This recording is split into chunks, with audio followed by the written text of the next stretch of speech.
لوگ اس دن کو دور سمجھتے ہیں جبکہ ہماری نظر میں وہ قریب ہے. جس دن آسمان ایسا ہو جائے گا جیسے پگھلا ہوا تانبا، اور پہاڑ ایسے جیسے رنگین اون، اور کوئی دوست کسی دوست کو نہ پوچھے گا حالانکہ ایک دوسرے کو سامنے دیکھ رہے ہوں گے. اس روز گناہگار چاہے گا کہ کسی طرح اس دن کے عذاب کے بدلے میں سب کچھ دے دے، یعنی اپنے بیٹے اور اپنی بیوی اور اپنے بھائی اور اپنا خاندان جس میں وہ رہتا تھا، اور جتنے آدمی زمین پر ہیں غرض سب کو دے ڈالے، پھر اپنے آپ کو عذاب سے چھڑا لے. لیکن ایسا ہرگز نہیں ہوگا. وہ بھڑکتی ہوئی آگ ہے، کھال ادھیڑ کر کلیجہ نکال لینے والی.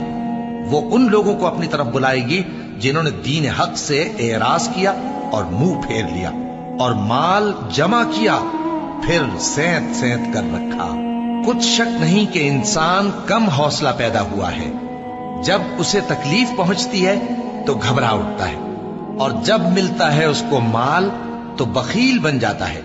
مگر نماز ادا کرنے والے جو نماز کا التزام رکھتے اور ہمیشہ پڑھتے ہیں، اور جن کے مال میں حصہ مقرر ہے، یعنی مانگنے والے کا اور نہ مانگنے والے کا،